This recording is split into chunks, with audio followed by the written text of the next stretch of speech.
Wow. Are we live? Yeah. Okay, Woo! guys, Yay! we are live, and we start with a very sad news. We just lost Roger Monti. He was here, but he couldn't hear anything. It was conflict of software, hardware. I don't know, but we will go without Roger, unfortunately. Okay, let's do it again. Hello, we are live, we are online, and we are Woo! doing a WordPress Drama live stream, SEOcharity live stream today. Before we go into a WordPress Drama, just a couple of words about SEOcharity. It's a project we started about 2.5 years ago, and it's a project to help small shelters, cat and dog shelters in Ukraine.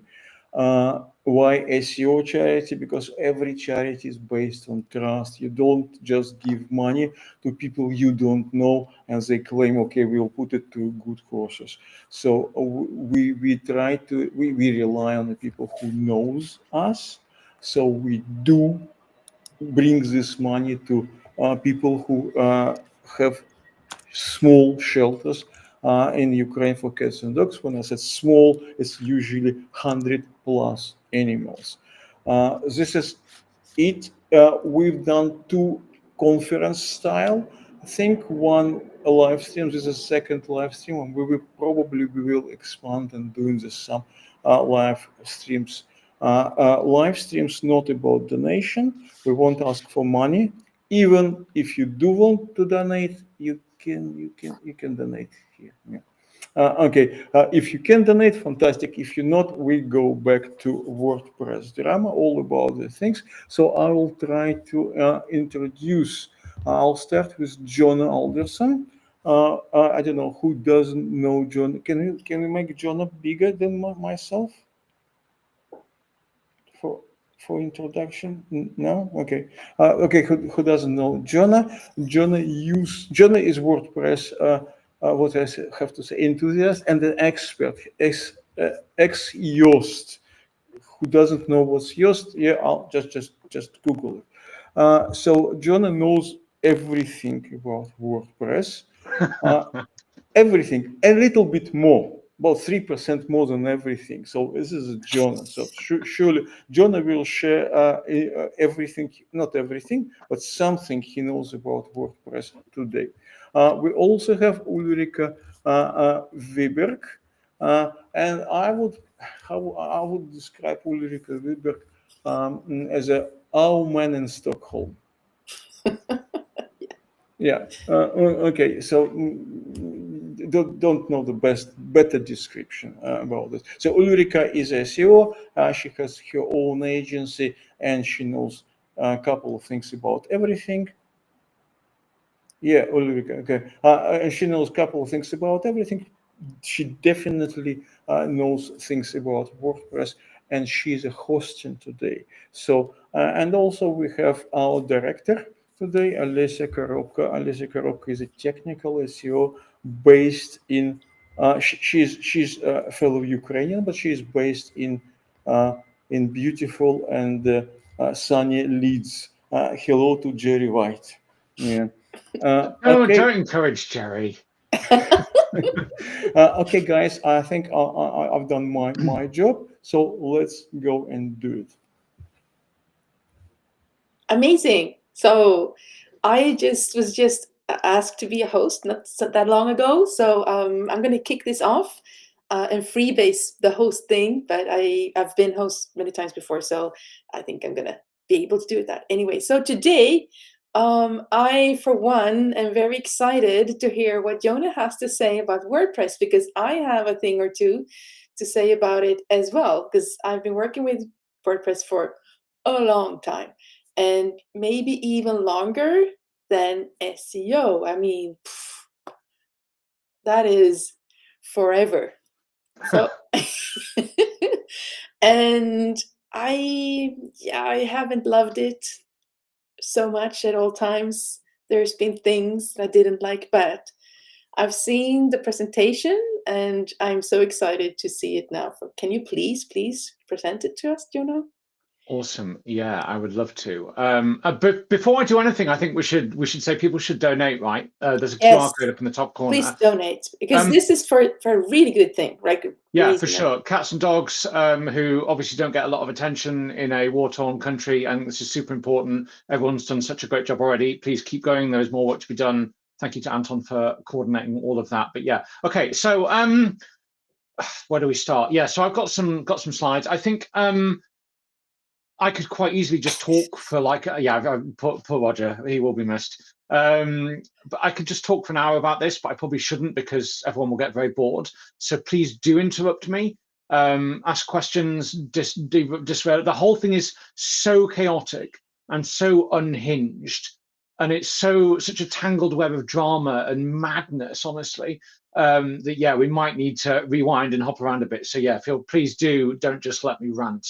Otherwise, I will go through this as fast as I can, and then we can get onto a discussion and pick out the interesting bits. Cool, right, so we have a screen, excellent. Yeah, poor Roger, sad times. Right, so let's do a little bit of grounding just so we're all on the same page. I mean, ironically, you would think this is the easy bit. This is one of the hardest questions that's come up in the whole drama thing, but we'll get to that. WordPress, as most people will be familiar with it, is open source software. It's a PHP application. It powers around 40% of the web, depending on which stats you read, plus or minus 10%, etc., and how you want to do the maths. It's not the point. It's huge. As an individual or as a business, you can download the code that is WordPress from wordpress.org, we'll come back to that in a minute, and upload that to your own server or your own hosting, or if that's a bit technical, you can pay a hosting company to do that for you. Your options essentially being wordpress.com, which is different to wordpress.org. Wordpress.com is like a managed hosted service, or any number of hosting companies. Google WordPress hosting, there are a trillion results, it's hyper competitive, who will install it for you and do some performance tuning, and bam, you've got your own WordPress. This distinction is important, we'll come back to it.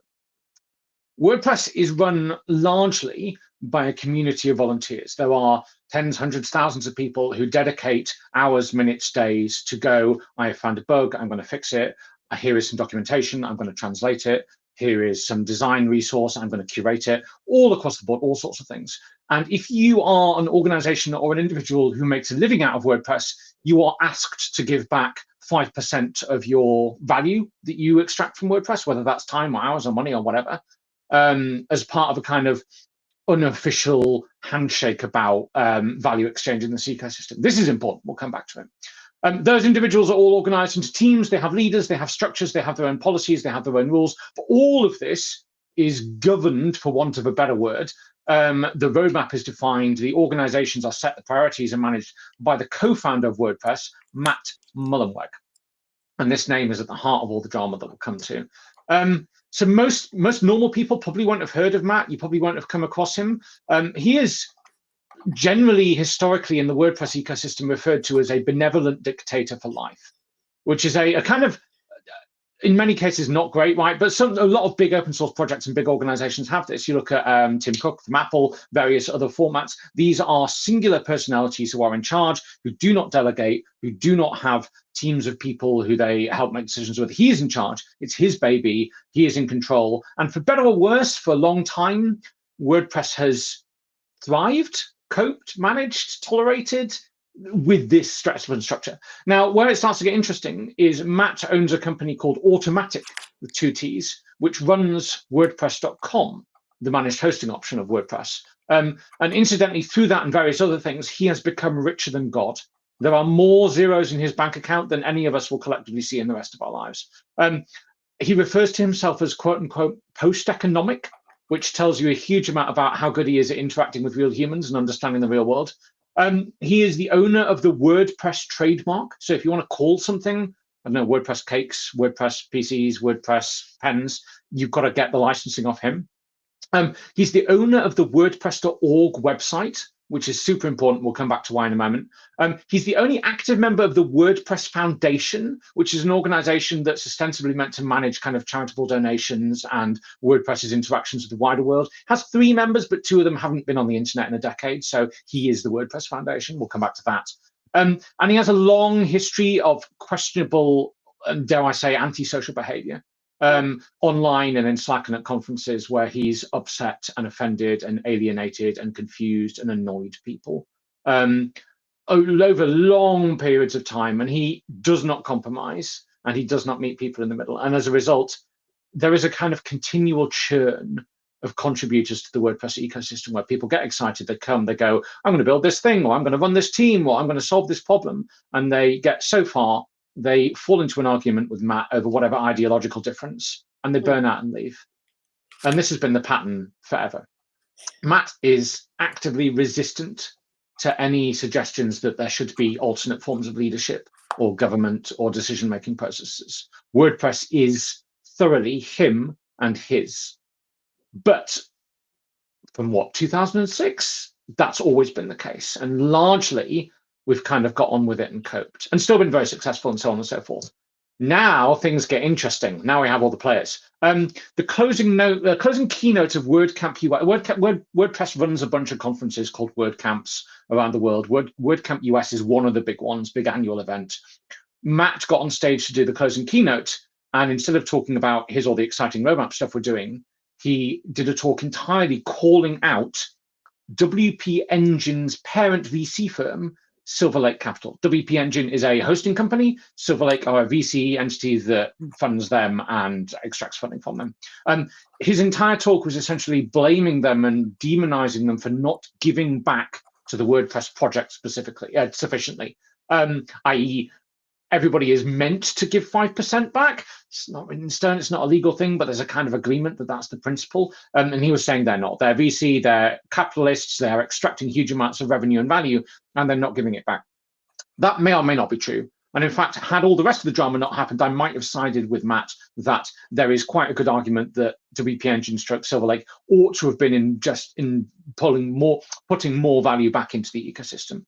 But where it starts to get interesting is his kind of deconstruction of them in that talk and subsequently. It's really messy. It's incoherent, it's incohesive, it's inconsistent. So there's bits where he's complaining about their use of the trademark and saying that people are confusing WP Engine with WordPress Engine, even though the licensing information for WordPress says you can say WP, and even though WordPress.org and WordPress.com are continually confused for all obvious reasons. So that's super muddy. Incidentally, there is only one organization who do officially license the WordPress trademark. So even though there are millions of sites where you can get WordPress hosting, Newfold is the only brand who pays a not insubstantial amount of money to be able to do that officially, so that Bluehost and Web.com and so on can sell WordPress hosting and call it that. What else would you call it? His big argument against WP Engine being kind of philosophically evil was they disable post revisions, which is a feature in WordPress which allows you to kind of revert to backup content. Nobody has ever used this, right? It's super clunky, it's super edge case, but he was like, they're doing this because they don't want to invest in big infrastructure and paying for that's nonsense.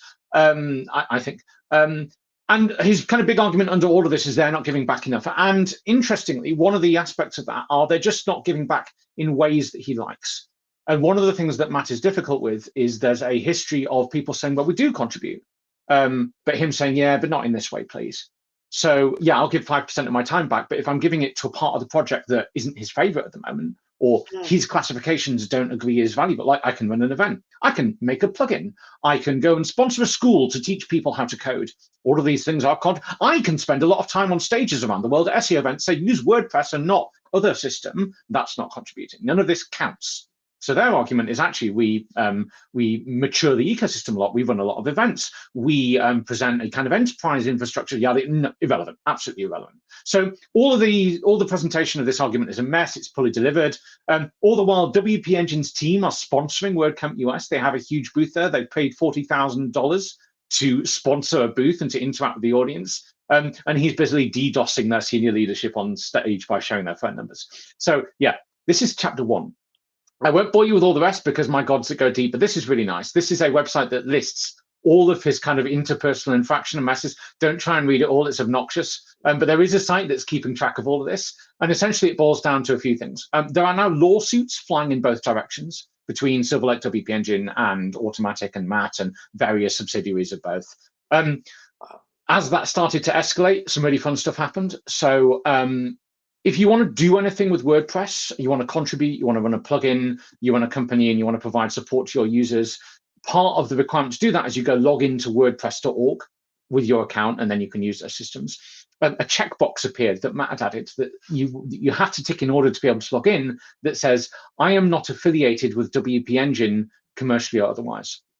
And the whole ecosystem goes, what does this mean? Right. So I don't know what affiliated means. And legally, what does it mean? And is this information stored? And is it stored under GDPR? And is this concerning? And actually, WP Engine isn't the entity that you're concerned about. It's Silverlake. So everything about the implementation of this, never mind the ridiculousness of it, is nonsense. And people rightly start questioning this and asking in the WordPress Slack channel, what does this mean? Do I need to consult a lawyer? I work for this company that uses this piece of software that WP Engine own. Is that okay? Is that problematic? And Matt just starts banning and kicking out people who ask questions, including me. So I'm no longer in that ecosystem, which is really, really great. Including people who are responsible, like long-time senior contributors who built large chunks of WordPress are no longer able to log into and use WordPress.org because he's banned them because they put clown emojis on his messages or ask questions. So yeah, he's banned a whole bunch of people and just kicked out any dissenters. He fired 12, well, he offered anybody working at Automatic a severance package if they disagreed with him philosophically. 12%, I think, of the staff left, and he handed them like whatever amount of money each. So now there is nobody in his entire filter bubble who disagree with him, which I think is why it's so important to talk about this sort of stuff, because it's clearly not stable. What else? You now, if you want to attend a WordCamp event, which is where new contributors get recruited into the ecosystem to replace the ones who's upset or offended or confused, you now need to log into your WordPress account, which wasn't the case before. So you've got to check the checkbox saying I'm not affiliated with WP Engine. So any new blood coming into the ecosystem now has an extra hurdle to get over. He's subverted the WordPress.org Twitter account, so that's now just doxing people and being obnoxious and sexist and all sorts of horribleness towards all sorts of people. That's really fun. And where this all escalates, I'm so sorry, there's so much of this, it's so tiring. The escalation point where this starts to get really interesting is one of WP Engine's biggest assets is the advanced custom fields plugin, which if you're doing anything kind of beyond vanilla WordPress, any kind of architecture, any kind of SEO, any kind of structural stuff where you're using data and fields and admin interfaces, you're probably building it on ACF. And Matt via the WordPress.org Twitter account, which is usually just him. He also took access from that away from all the WordCamp events, but that's a separate point. They forked the ACF plugin. And forking is usually something that's absolutely fine in the open source ecology. You say, I'm going to make my own version of this thing. Copy, paste, modify. Here is my version, freely released back to you. Happens all the time with all sorts of stuff. What they did is they took over the repository for ACF in the WordPress.org repository, citing some arguably spurious security concerns, renamed it, kept all of the code, kept all of the reviews, kept all the other stuff, and then started deleting reviews from people saying, I don't trust this because it's quite clearly been stolen. And this is where it goes nuclear, because from the outside in, if you're a brand deciding what platform to use or whether WordPress looks stable and trustworthy, this looks like a supply chain attack. This looks like if I'm NASA running WordPress and a huge part of my code just transferred ownership from one organization to another and updated without me controlling it, that's hugely concerning. And this kind of thing used to happen a lot with smaller plugins that changed hands or fell out of repair and needed maintaining or security patching, etc. But nothing to this scale and nothing with this kind of corporate impact. Really, really scary. So the thing that's now becoming clear is that also he then went on to double down in some of his legal rebuttals against WP Engine that if you build your website using WordPress and thus build it on top of services offered by WordPress.org, which is explicitly his website, that's a gamble. You're like, okay, yeah, but there are so many of these organizations building plugins and themes and ecosystems. But then you start to also realize that if you're running WordPress for your website, regardless of where you host it, regardless of whether you host it or Automatic hosts it or Bluehost or someone else hosts it, it's intrinsically tied back to WordPress.org. So there are so many references in that code that are hard-coded to go look for a plugin update. How am I going to browse a theme? Report this security incident. All of these things are tied back to WordPress.org. So we're all building on what it turns out is actually just Matt Mullenweg's personal website, that it turns out at any moment he might well just decide he doesn't like you, or he's going to do something questionably legal with. And he has far deeper pockets than you and your organization. So again, all of this starts to become concerning as an organization who's going to decide where should I be building and what should I be building. And we're starting to see indication that the market has lost faith. People, even if they're not actively moving away from WordPress, are saying, hey, this whole open source thing, actually maybe not as hippie and sandal wearing as it looks. Maybe this is a bit unpleasant. And it's become clear that Matt isn't a benevolent dictator. He's a tyrant and has been all along. And we've just kind of tolerated that and got on with it because anybody who he belittled and confused and upset and annoyed sufficiently just left and went to do other stuff. What's really interesting now is it's unclear whether there's enough volunteer contribution or goodwill to keep the lights on. So there's all sorts of things starting to break, like the fortnightly accessibility meeting, which used to say, hey, we've had some people who are vision impaired review this new functionality. We should probably change this thing. That meeting no longer happens because there's nobody to run it. And there's all sorts of instances. I know teams from big contributors and big players in the ecosystem who are no longer willing or able to log in, whose key contributors have been banned. All of these things are just stopping.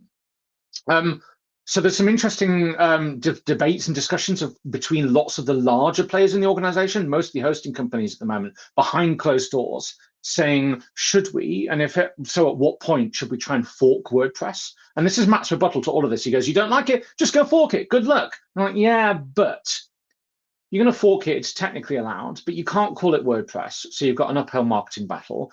You'd need to resource that and compete not just with WordPress itself, but also Wix and Duda and everything else. And you'd need all the hosting companies to get on board to sponsor it. Otherwise, you've got no economy through it and people to build plugins and themes.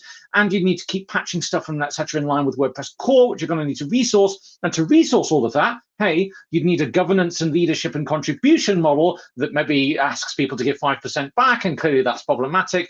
All of this is very, very messy.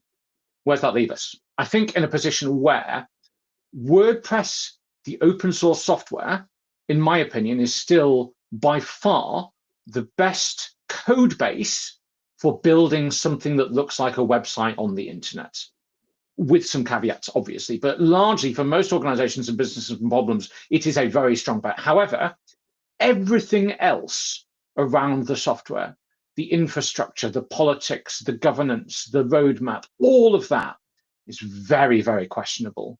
And there's no clarity at all on what happens next or what the implications are or how we move forward, because it seems none of the big brands are willing to pull the trigger on forking, which means we all just sit and wait and watch as Matt continues to do whatever Matt does. And we watch these legal battles play out between Silver Lake and Automatic, which might take years. And both sides are clearly willing to do whatever it takes. Matt is evidently very petty, and he will continue to act in a way that harms the ecosystem. This is bad for the web. This is bad for SEOs. This is bad for businesses. Like the core infrastructure of half the web is now shaky. I don't know what happens next. Over to you. Donate to cats and dogs. That's a thing we can do.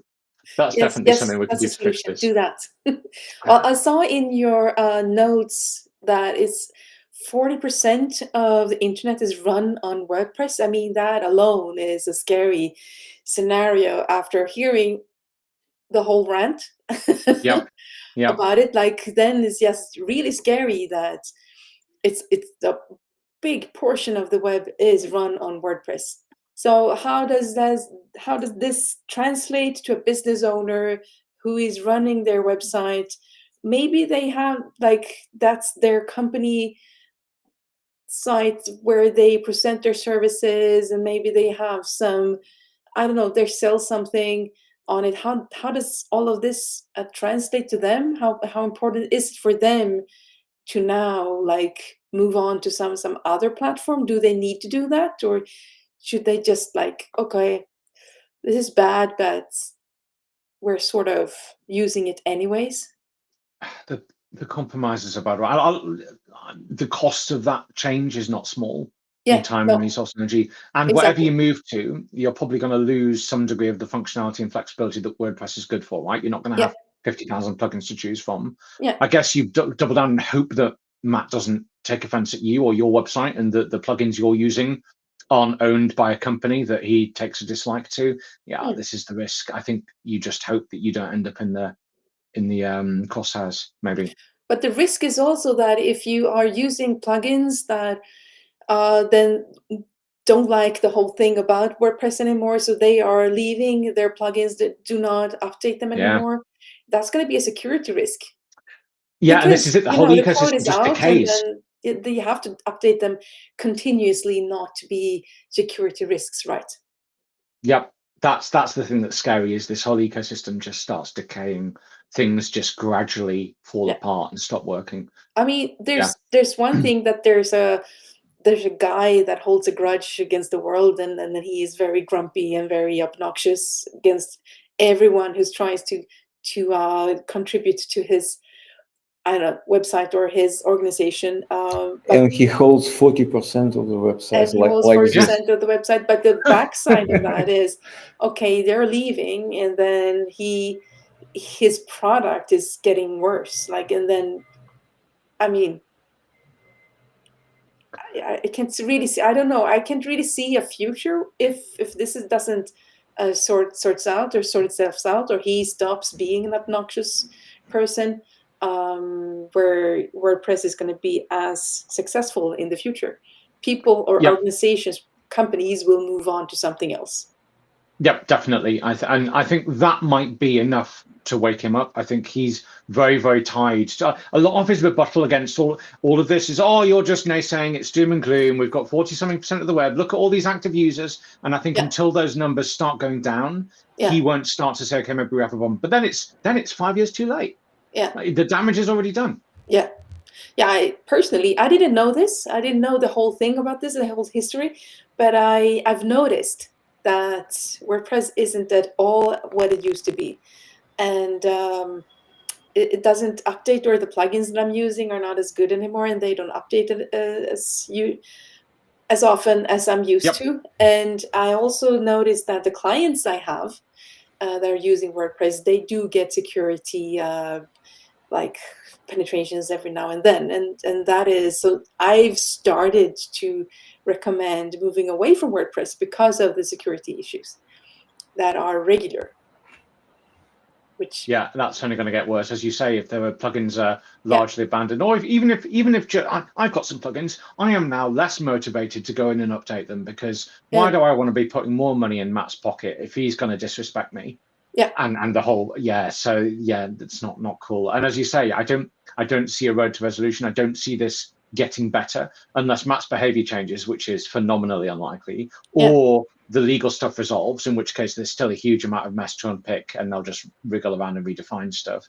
Or enough people leave. I think that's the sad bit for me. I think looking at other CMSs, they definitely have their advantages, and there are definitely advantages to paid models and stuff, and supported hosted stuff. But the raw firepower and potential and flexibility of WordPress, if you want to compete, like I want to do some real hardcore SEO, I want to win this market.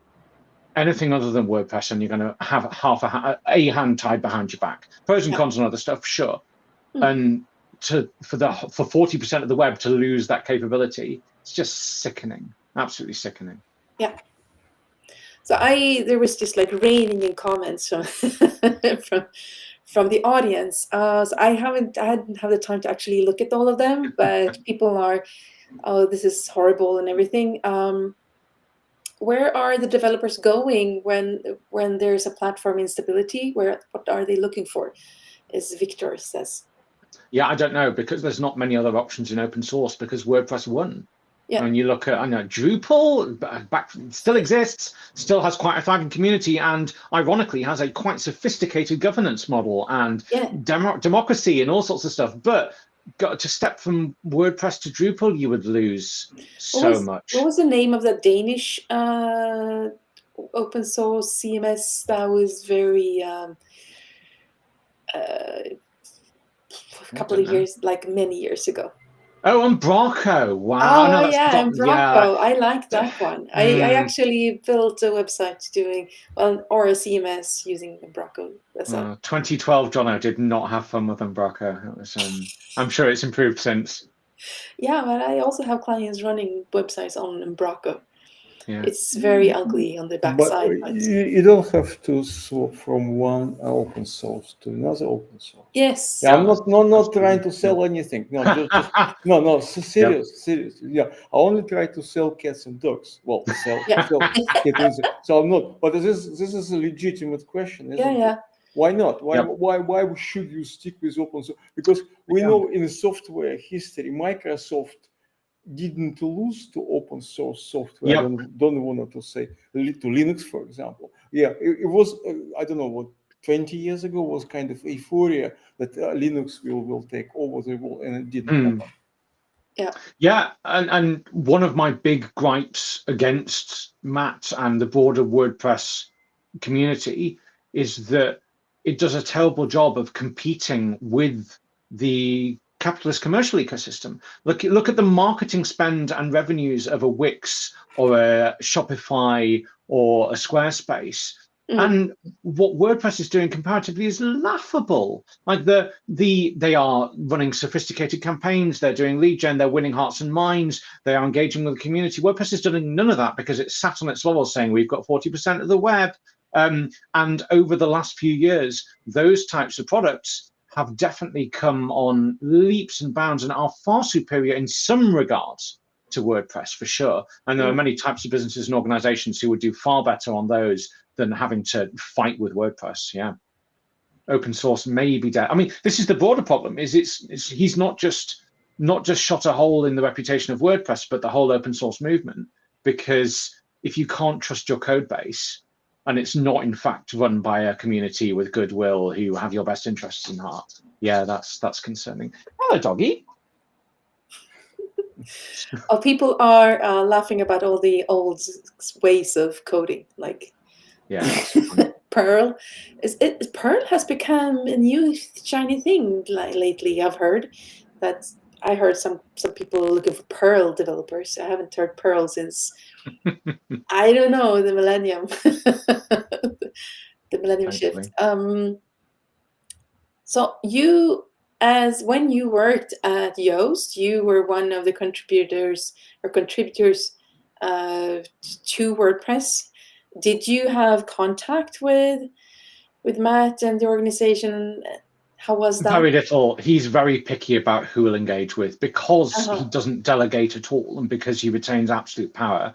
He's got 50-something direct reports, and he just micromanages all of those. So he occasionally swings in and out of conversations to upset people, but no, very little direct back and forth with him. Who am I to waste his time, despite having contributed quite significant amounts of hours to various pots? Okay, and then I was actually, because I didn't know about the 5%, because I obviously haven't developed any plugins or contributed anyways. I just used the platform. How does that work? Like, how does he keep track of the 5%? Really badly, really badly. Like, it's entirely down to, does he agree that you've done the thing or not? So there have been some, and this is a really great example because it's super vague. The definitions are super vague. There's like a directory of contributing companies and individuals on WordPress.org, which is super badly maintained, and the criteria for adding yourself are super badly defined. And then if you start to say to Matt, hey, we really ought to review how this works in terms of policy and tracking and definitions, etc., you hit the same brick wall you hit with all forms of contribution, which is he doesn't want to change how the thing is run because he is the thing and he runs it. So yeah, there's been lots of attempts to say, can we define and clarify this? And they just end in people leaving. It's the same all over the place. Wow. Okay. Yeah. I never even thought about that. WordPress having like a president or an owner and a board and everything, because you just go there, you download, and everything is for free, and you just use it. So I never even thought that or considered that there is someone in the end making a lot of money on this, and how they did that, because there is no huge amounts to that. Yeah. If no one would make money, it wouldn't survive. Of course, and I feel stupid now that I didn't think about it. There's no such things as free lunches, as they say. No, but it's absolutely normal. Otherwise, people there are some people who motivated by just idea and everything. But the problem, and it's fantastic, but the problem with them, they can start motivated by something else tomorrow, and they just drop absolutely everything and go away. So open source is a good stuff, but as I just coming back, it's not every time it's a win-win situation. So sometimes just normal business model when you pay for everything and for everything you want and you like works for you. Yeah. Okay, so back to the VP engine or WP engine. Do you know why all of this started? Is it just the money, or is it something else? The tinfoil hat conspiracy theory seems to think it's the money. So some of the stuff that Matt has quote unquote clarified is that he'd been in negotiations with them for about 18 months saying, can we agree on some kind of contribution, et cetera, that hadn't gone.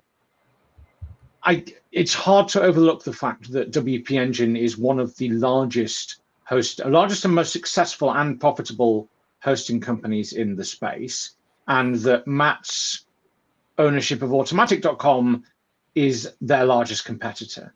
Okay, yes, of course. I see. So then you look at this, suddenly looks like an attack. And then you look at some of the other behaviors he's done. So WordPress.org/hosting now has a thing that explicitly says if you're on WP Engine, move to one of these 4 or 5 companies and we'll cover the costs, etc. 4 of those 5 companies are either owned by Matt or they're direct affiliates. There was a bunch of stuff where they set up a microsite tracking the number of people who'd moved away from WP Engine to other automatic sponsored or owned sites. All of this is definitely either directly or accidentally a customer grab in a way that puts more money into Matt's pocket. So yeah, this might just be there are pressures from whichever VC angle that he needs to be making more money from this ecosystem. But he definitely sees money as a way of measuring success and individual human value.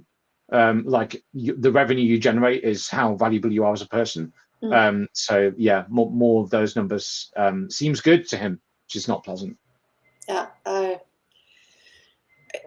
I don't know. I usually say that I'm from Sweden. I don't resonate with that kind of, but there are of course Swedes that do resonate with it. So, I am actually also a monthly donor as have been since the beginning, and I also have the orange T-shirt. It doesn't really reflect my skin very well on the screen. No, it's beautiful on your skin, believe me. And for Swedish weather, it's the best color. It's true. It kind of brightens stuff up. I have to say that Jono as well has T-shirt, and Jono as well is a great T-shirt. Also, it doesn't work well with these colors. Regular donor, but it's not like we only allow people who are donor to speak here. No, guys, we are very interesting. If you want to speak here for SEOcharity, just approach Alessia or myself, and they are very nice people. So if you want to, please do. Then that you will be in for a treat. Okay, so if you were me, what would you ask yourself? What is the burning question, the drama question that I haven't thought about yet? This is the most innovative way of hosting. Yeah. If you were host, what would you ask? May I ask also myself, because I have like a question for Jono, because like I have a bunch of websites, around 100 and 200 websites on WordPress currently, and I have such a huge problem with all of them. Some are based on WP Engine, some have this ACF, this plugin, which helps you build actually the websites for some themes where you cannot use anything else. And it's such so this plugin is not updated also in a normal way. So I have no idea what to do. And some people approach me and ask me, especially small businesses or people who are vulnerable to high budgets, they don't have this lots of pocket money and all these kind of things. I have no idea what to advise to them. So WordPress was always a go-to CMS that anyone could use and could do. Yeah, I know that there's really not so many alternatives, but if I start proposing them Drupal or Eleventy or something else, that requires a bit like more knowledge from them. They don't have it, and I'm really stuck with all that. So I don't know whether I should now migrate all of my 200 websites to something else, which I don't want to do that at all. I have lots of things to do in my life except for that. 200 websites, yes. And you'll spend the next 5 years building functionality to fill the gaps, right? All the stuff that WordPress would have done easily, you're not going to have to do the hard way from scratch. Yeah. So it's not even just the migration and the new build, it's you've got to close that gap, and then you've got to maintain that velocity whilst WordPress is still moving ahead. Like one of the big things, one of the big value propositions I still see of WordPress is that the contribution model, when it works, does work. So for example, there are, I think, 6 full-time Google employees working on the WordPress performance team. So whilst I sleep, Google is making my website faster so that it ranks better in Google. So you've not only got to migrate your sites and build the equivalent functionality, you've also got to compete with that forever, which, suddenly your trajectory for your website success is diminished by whatever fold. But it's such a gamble, right? Do you stay and risk whatever happens next, or do you cut loose and start investing in your own thing now? But then who's to say that thing is going to be any more stable? Don't really know. I guess the safest quote unquote option is crack out a notepad file and start hard coding everything. But yeah, that comes with some trade-offs as well. Not great. I mean, that's where some of the kind of Eleventy, GitHub-y, headlessy stuff wins, right? In theory, it's all yours and hands off, but then you sacrifice so much capability. You sacrifice so much SEO and accessibility and performance and 100 other things. I don't think there are any good trade-offs here. Well, yeah, I agree with everything you said, but we do have a client who at certain point, not now, so 3 years ago, I think, it's an agency. So he moved 250 of his clients who were on WordPress. I don't want to sell anything, so I won't say which. But he is our client. Say it. You can say it.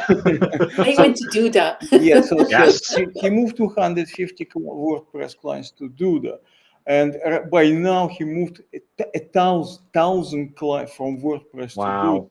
It's not a huge agency. It's not like 100 people, but of course they're working with small, medium-sized business, which makes it easy. If it's very, very, very complicated size, okay, it's a different story. But if it's not rudimentary, but if it's reasonably simple, both small business, small, medium-sized business, it is possibility to move sites not in bulk, but many sites and not really lose a lot. I'm not trying to say WordPress is good or bad, but just as a comment about migration. But yeah, for this industry, the churn is very, very low. People really, it's because it's so difficult to move site from one CMS to another. People stay, and actually, my experience with this, people start leaving not because some feature is not good or something, but first one is when support is getting worse. So people, because obviously support should react because it's my site, and if it's not online or something, I can't change or something is wrong, and I try to reach support and support answer me within 24 hours, it's not good. I've seen these things. So people start leaving at this moment. I don't know if for WordPress this drama things would be this moment. I don't know. Maybe not. Depends on how it will go. But a lot of people might think someone else who is in a enterprise level. He told me that right now enterprises, probably not every enterprise, but enterprise he works with, they don't even open for WordPress to consider. And so that I've been part of the conversations for years about trying to address WordPress's enterprise reputation. And there are a handful of handful of agencies that operate in the WordPress enterprise space, and they do very well. A big part of their energy goes into managing that reputation. And WordPress can be great for enterprise, it really can be. But there's a lot of legacy perception and branding issues to overcome, not least of which, again, because WordPress does a terrible job of marketing itself. But now you're absolutely right. Those fights are much harder because the CMO goes, isn't that the thing with the crazy guy who did all the bad stuff? Yeah. And that trickles down because they go to the pub with somebody, they have coffee with somebody, that becomes general knowledge. In the same way that WordPress has security issues or WordPress is slow as general, those aren't necessarily true and they are manageable, but the perceptions are important. They impact what the guy who runs the coffee shop uses. So, oh, I need a new website. Oh, shouldn't I use it? And he ends up somewhere else. And that causes irreparable damage. I mean, the risk of the CEO taking a golf tour with some other CEOs where they say, like, I heard that WordPress is a crappy thing because it's evidently run by a crazy guy. And they're like, they don't care if they don't understand or know or like have any clue whatsoever. If the other CEOs perceive that as not so good, then they will never use it. No, and it will take an enormous amount of effort to budge them from that position, right? If their golfing mate says it's bad, doesn't matter if it's rational, doesn't matter if it's real. It doesn't matter at all. Sure. It doesn't matter if the other version or the other variation or costs a lot, but Alicia. Jono, maybe what are the huge plugins that build the wealth on WordPress actually planning to do with this situation, like Yoast, whatever other plugin up there. So they are definitely not in the best situation business-wise. So what do they plan? I've not heard about that from anyone. So nobody's willing to say anything publicly, because if they do, then they risk their entire business, right? Because it doesn't take a lot to upset Matt. But I know that behind closed doors, there are a lot of conversations from people who are saying, we are worried that he might come after us next. And they are collectively talking and thinking and vaguely planning about what would forking WordPress look like. But individually, there's a kind of prisoner's dilemma thing going on where none of them are willing to make the first move, because they will put themselves in the target. And the kind of effort and work we talked about earlier to do that successfully is enormous. It requires consensus to do that successfully, and nobody is willing to go first. They're all kind of sat nervously. What could be a first move? What, for example, Yoast? You're not Yoast employee anymore, so you don't know, so you can just fantasize. What can Yoast, if they decide to be very, very, very brave, what can they do? They could do SEOpress, and they could create their own version of WordPress that had more SEO stuff baked in, that had different governance and policy opinions than Matt's version of WordPress. That's really interesting. So one of the core frustrations of WordPress is the core of WordPress is intentionally quite limited. It doesn't do things like canonical URLs. It does not very well. It doesn't do meta descriptions. It doesn't do a whole bunch of stuff that you would expect SEO to do. And the same is true in many, many categories, because the plugin ecosystem by design is meant to fix for people's ability to pick and pull it and stuff. But there's all sorts of design flaws with that. There's all sorts of discoverability issues. There are many of Matt's policies in how WordPress is run, which aren't ideal for the modern world where WordPress has competitors and users want choice, etc. Any of the big players, Yoast, for example, could feasibly go, here is our version of the thing. And they could pour millions of dollars into marketing that, etc. But then you've also, not only you've got to convince people to move from WordPress to your version of the thing, now the whole ecosystem is fragmented. So it's no longer WordPress versus Wix, etc. It's WordPress A versus WordPress B versus WordPress C versus what's the difference between these again versus Wix versus yada yada. And that decline happens even faster. Yeah, it probably would be even worse if tomorrow it would be not WordPress but WordPress A, WordPress B, C, and just probably my head would explode, and I probably would say no, I don't want this shit. Let's go with. I don't want to say name. Duda's great. I've heard. But did competitors actually jump into this situation? I've not heard that either. So no, why don't Shopify they do that? telling Yeah, why? Competitors I wonder. want, okay, I'll take you inside here because I'm only one from competitor. They do want to attack and to use it, but they don't really know, and they scare. So if they really aggressively attack, they might get, because WordPress, don't forget, still has a community, and it's a very hard die-hard community.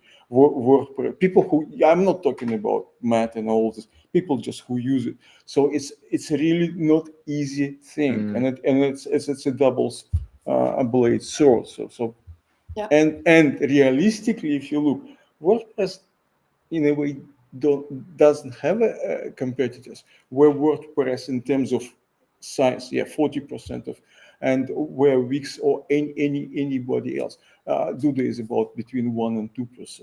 Just to make it clear. Yeah. So.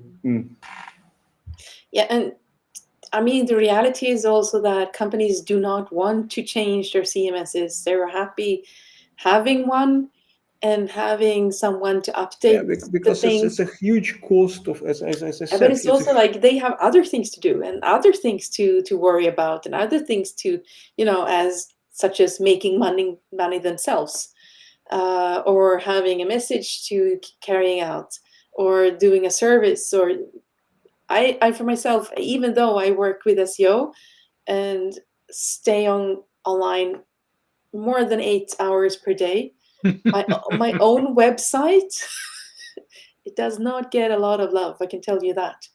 It is so bad, and it has been from the start. You don't sell anything from your website. Your website is myself. kind of, but it's kind of probably not the main thing. If you would sell something from yourself, I mean, not necessarily e-commerce, but just but website would be your cornerstone of your marketing and everything. Well, it's a completely different story.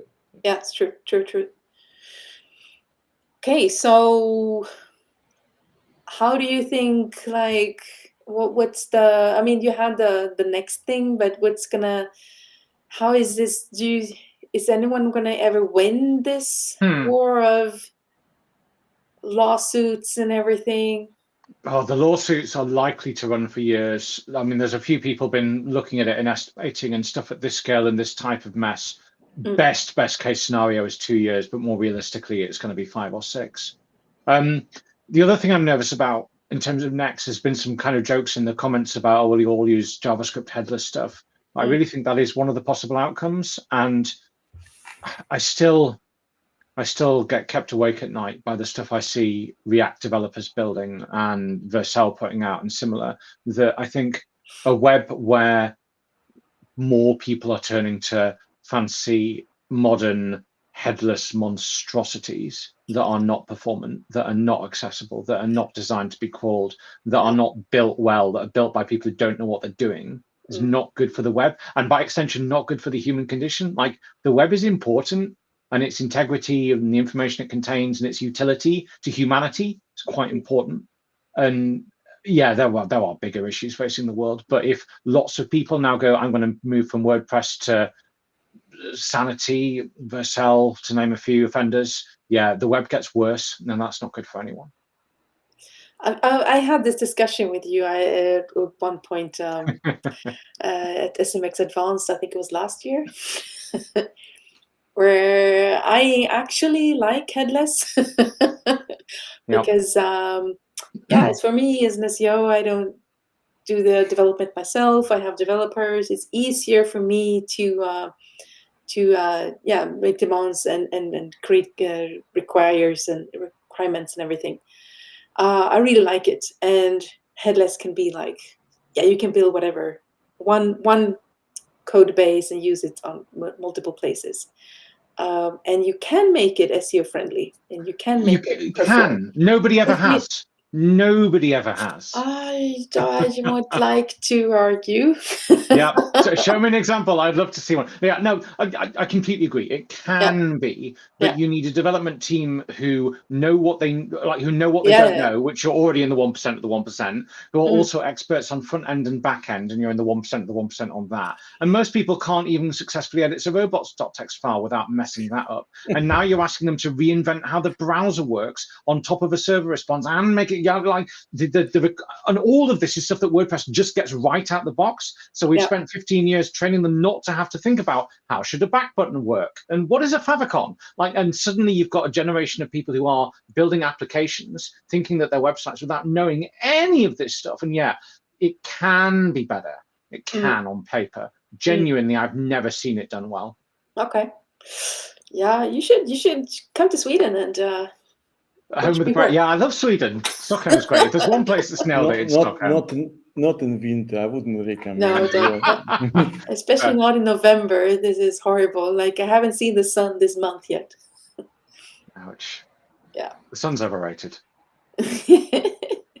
Jono is that 1% of 1%. Yeah, I agree on that. There is very little that you don't have one opinion about, knowledge about, or have a rant about. Too kind, I think. Jono has gone into nuclear mode. Yeah, sorry about that. There is an existential threat here to the web, and it's frustrating because there isn't a clear what happens next and how do we fix it. Everything just gets worse. I read Jerry's comments. I didn't hear it. Sorry, I wasn't paying attention. I was like, oh, Jerry, he's right. Okay. Well, maybe that's the answer to all of this. Maybe we'll just get Jerry to narrate things, and we can be distracted from all of it.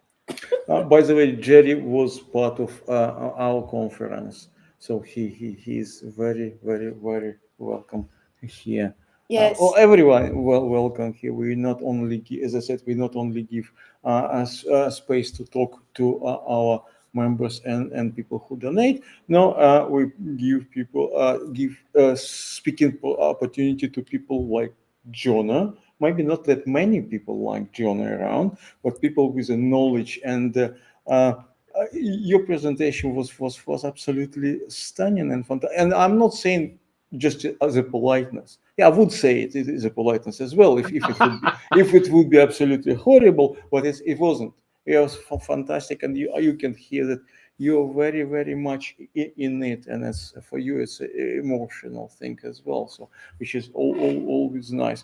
I don't know, maybe I just shouldn't talk too much, but we are about to finish, and I want to make some announcement. We will have a big conference. We had already 2 big conferences. It's 5 or 7 sessions back to back. We will have another one in March.